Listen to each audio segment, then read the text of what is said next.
Beyond survival, Black women as the unsung architects of America's future. Good morning, everyone. I stand before you today transformed by a conversation that shattered my understanding of leadership, resilience, and the true engines of change in America. Recently, I had the extraordinary privilege of interviewing Trina Childers, a visionary whose work has fundamentally reshaped how we understand the role of Black women in business and society. Trina isn't just an advocate, she's a revolutionary thinker whose insights have helped thousands of women transform their relationship with power, possibility, and purpose. Her research has influenced boardrooms across Fortune 500 companies, and her mentorship programs have launched the careers of some of today's most innovative leaders. What makes Trina truly remarkable is her ability to see patterns where others see only problems, to recognize untapped power where most see only powerlessness.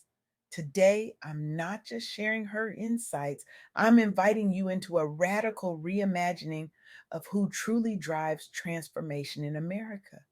We've become accustomed to a particular narrative about Black women in this country, a narrative of struggle, of overcoming, of resilience against impossible odds. These stories are true, vital, and need telling, but they're dangerously incomplete. What if I told you that the most untapped source of innovative leadership in America isn't hiding in elite universities or startup incubators, but has been hiding in plain sight all along? What if the very demographic we've been trained to view primarily through the lens of disadvantage is actually America's greatest overlooked advantage in a rapidly changing world? This isn't just provocative thinking. This is the reality that data and lived experience have been showing us for decades. If only we had the courage to look. Let me share some numbers that should stop you in your tracks. Despite making up approximately 7% of the US population, Black women hold just 1.6% of C suite positions in America's top companies. 1.6%.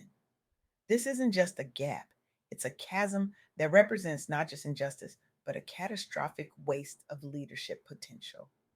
But here's where we need a profound shift in thinking. When we see this statistic, we typically frame it as a problem for Black women. What if instead we recognized it as America's problem? What if this gap represents not just what Black women are missing out on, but what our entire society is missing out on? Consider Tony Towns Whitley, the CEO of Science Application International Corp. Her journey to the executive suite wasn't just about personal ambition, it was about bringing a fundamentally different perspective to leadership, one forged through navigating systems never designed for her success. Towns Whitley didn't just climb the corporate ladder, she reimagined what that ladder could look like. Under her leadership, her organization hasn't just maintained the status quo, it has pioneered new approaches to collaboration, innovation, and inclusive decision making that have transformed the company's culture and performance. This isn't an isolated example, it's a pattern that emerges when we look closely at Black women's leadership across sectors. The spring 2025 poll of Black women voters in America reveals something that should alarm all of us.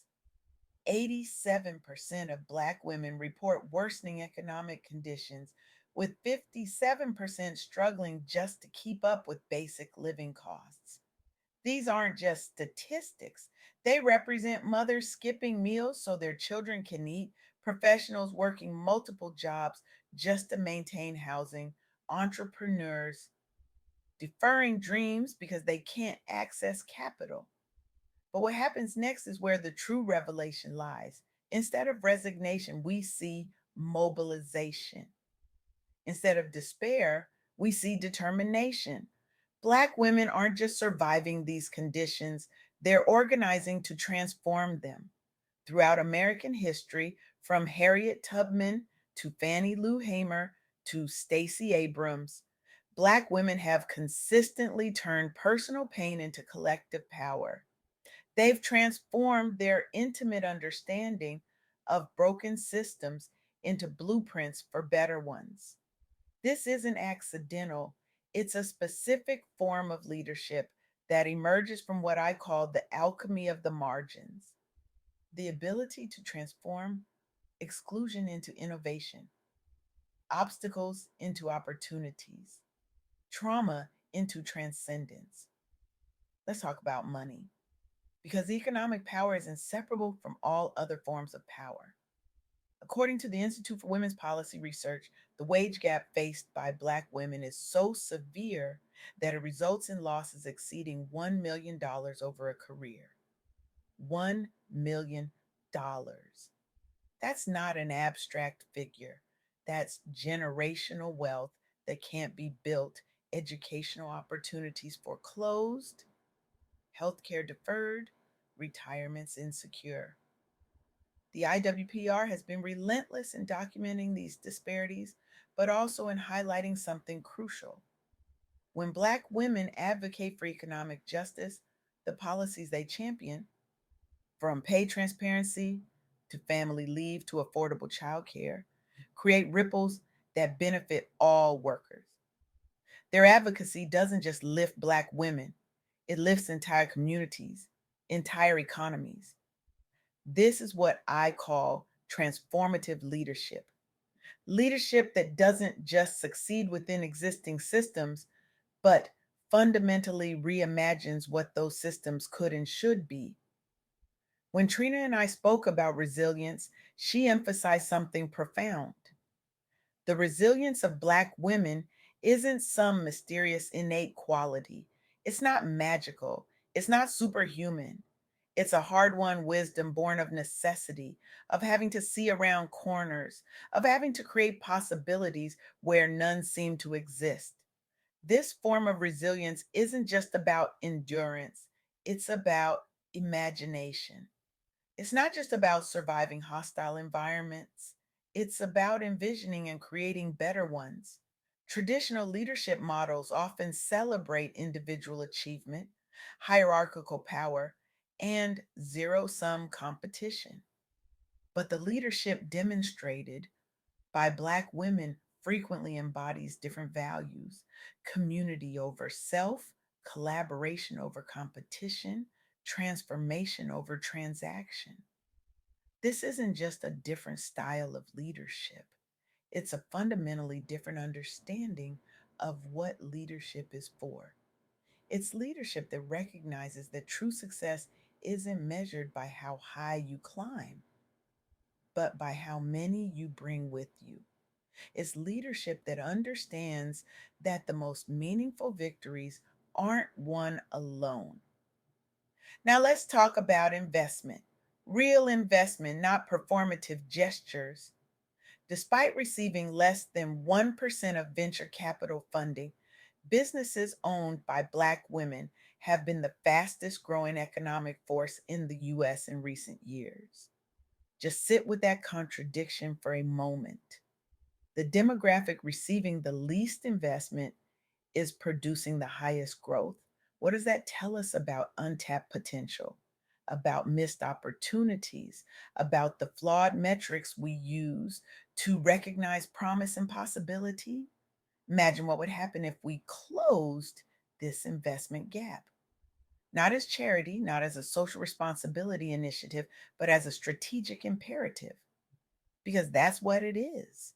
In a world of complex, interconnected challenges, we need leaders who understand complexity, who can navigate contradiction, who can build bridges across difference. We need exactly the kind of leadership that Black women have been perfecting for generations. So, where do we go from here? How do we move from recognition to action? First, we need to dramatically expand our understanding of expertise. Who do we listen to? Who do we learn from? Whose experiences do we value? If your organization strategy sessions, your conference panels, your mentorship circles don't include Black women, you're not just missing a demographic, you're missing a dimension of understanding. Second, we need to invest, truly invest in Black women's leadership and entrepreneurship. This means capital, yes, but also networks, mentorship, and opportunities. It means examining the biases in our funding models, our hiring practices, our promotion criteria. It means asking hard questions about who we see as leadership material and why. Third, we need to recognize that empowering Black women's leadership isn't just about changing who sits at existing tables, it's about building new tables altogether.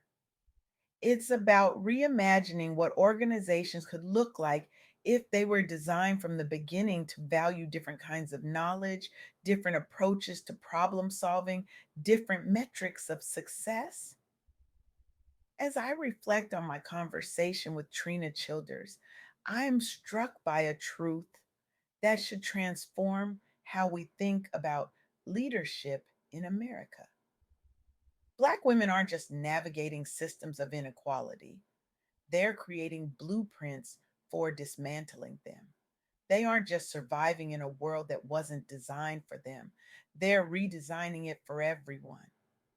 This isn't just about diversity or inclusion or representation, though these things matter deeply.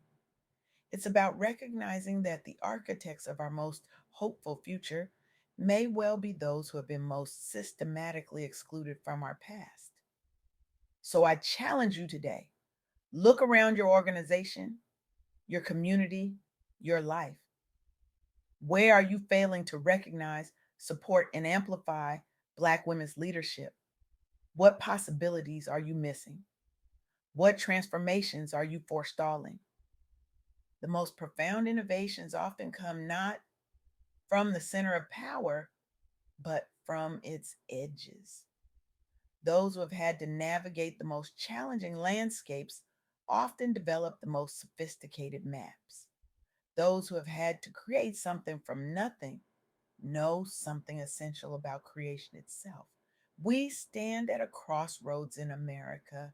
We face challenges that can't be solved with conventional thinking or traditional leadership models. We need leaders who understand complexity, who can build bridges across difference, who can imagine possibilities beyond the status quo. Black women have been developing exactly these leadership capacities for generations, not because they chose to, but because they had to. The question isn't whether Black women are ready to lead America forward. The question is whether America is finally ready to follow. The future belongs to those who can reimagine it. And no one has been reimagining the future, creating beauty and possibility from the raw materials of struggle and exclusion more powerfully than Black women. It's time we recognize this truth. It's time we invested in it. It's time we followed where it leads. Because when Black women lead, we all rise, not just to a more diverse future, but to a fundamentally better one. Thank you.